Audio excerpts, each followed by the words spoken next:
Hi, everybody. I'm Eric Boeing. Welcome to Cashin In. Our Cashin In crew this week: Wayne Rogers, Michelle Fields, Kimberly Guilfoyle, and Jamu Green. Welcome, everybody. You just heard a few examples of President O's broken promises. So Tuesday, the president will deliver his fifth State of the Union address. We've learned that the president will focus on income inequality. So before he makes any new pledges, remember when he promised this. We can settle for a country where a few people do really, really well and everybody else struggles to get by. Or we can restore an economy where everybody gets a fair shot, everybody does their fair share. So let me get this straight. If we just become a little more of a fair share economy, income inequality will vanish. Fair enough. Let's see how it's working out 5 years into his grand redistribution plan. Take a look at this. The year before President Obama took office, the income gap was under $160,000, but under Obama it has jumped to over $170,000. So Michelle, guess what's happening here? The income gap is actually growing under President Obama.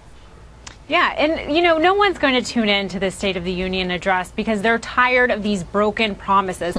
I think Americans would rather sit and watch grass grow than listen to another speech from Obama. His greatest achievement for his presidency was Obamacare, and it ended up being a lie, a fraud. People are tired of it. That's why if you look at the polls since November, he has dropped 8 points with the American people when it comes to trustworthiness and honesty because they know he's just filled with broken promises. It's just a bunch of rhetoric. Yeah, KG, what about that?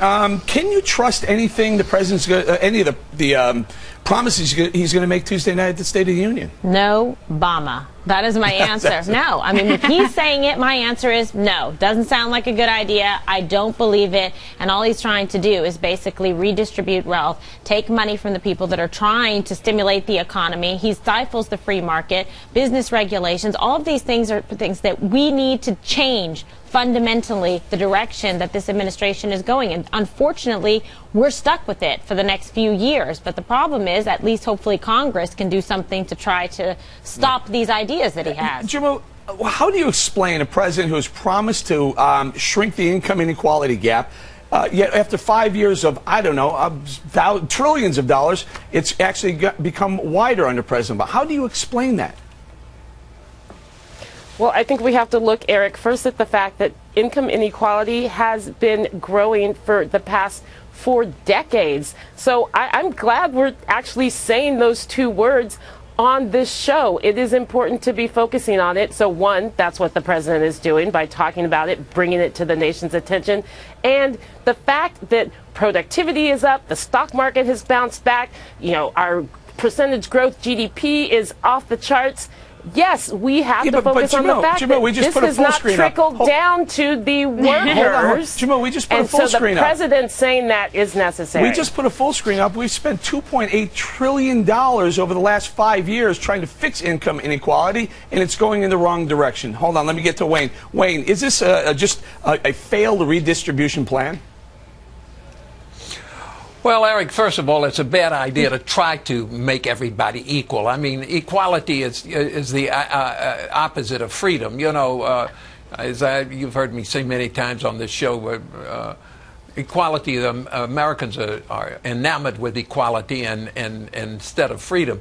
And the fact of the matter is that the president can't fix it because the economics that he is proposing is not going to fix it. We have got to get back to a free market system. That's the way you raise income. We talked about this about a week ago. The 3 bottom nations in the world in this area are Cuba, North Korea, and Zimbabwe. Why? Because they're totalitarian governments. There is no freedom. That's why they're bad. We have got to have freedom in the economy, and a free economy if you're going to raise everybody's level. Specifically, the part I'm concerned with, if we look at our graphic again, yeah, sure, the top 5% income is growing, and that's good. The economy's growing, the GDP is growing, stock market's up, that's great. The problem is, with all the money we've spent, KG, the bottom 5% isn't going up slower, it's actually turned down.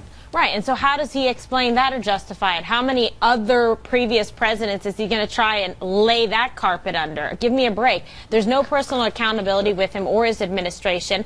I haven't heard any new or refreshing ideas that seem to make any sense within any practical business model. In fact, quite the opposite. So that should be alarming. If there was a different president from a different party in office right now, they would be screaming and rioting over those numbers you just stated. Yeah. All right, I want to move on. We don't have a ton of time in this, so I want to move on to the other topic that the president is he's expected probably to speak about, and that's his signature health care law. Now, President Obama, remember when he promised this? What I pledge to do as a candidate and save a typical family an average of $2,500 on their health care costs in the coming years. Well, guess what? That promise not working out either. Studies show families are paying more for their premiums, like $2,500 more.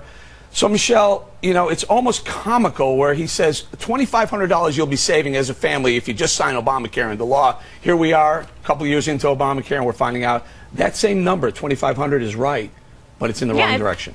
It's another broken promise. We saw a bunch of people with individual policies have tons of cancellation letters. And the next wave of people we're going to start seeing are people who are going to have their employer insurance canceled. We saw Target, Trader Joe's. That's the next group. And it's, this is just so terrible. Why do people want to listen to this? They're basically tuned out. If you're a Democrat, why are you going to tune into the State of the Union to listen to basically this guy who promised you everything, who made you made liberalism look stupid? And now, if you're a Republican, why are you going to tune in to listen to this guy blame you for the problems he created? I think people are just tuning out. All right, Jim, what do you expect to hear Tuesday night? I mean, is there anything that you think will surprise us and say, wow, hey, that might actually work? Well, I expect him to, yet again, call on Congress to act on some of his proposals. With all due respect to Kimberly, as much as I love her, saying that Congress should make sure that they are blocking everything that he is doing. That's exactly why we have not seen progress on income inequality. That's exactly why some of the problems with Democrats Obamacare controlled Congress the first 2 years. They didn't do anything. Why didn't he get stuff past the first 2 years? Our founding fathers did not create a kingdom for the head of state. So we have to have participation. We have to have compromise. All right, let me bring it to Wayne. Wayne, is there anything you're specifically looking to hear? Is there anything that he's going to say that is going to convince you that in the next year or 2 or 3 till he finishes his second term is going to be any better than the last 5? Well, he might, but I don't expect him to. No, but I'm interested. He's a terrific speaker. I mean, he's able to say things like, if you like your doctor, you're going to be able to keep him. If you like your health care plan, you're going to be able to keep it, period. He's able to, I think he's a remarkable speaker and a remarkable guy, and I think it's very entertaining, so I'm going to look at it, and I want to hear it. Do I think there's an ounce of truth in it? Maybe he wants to. Maybe he's trying. I don't know. He's a guy who thinks that he can accomplish all of this, and he really can't. All right, we're going to leave it there. Good discussion, everybody.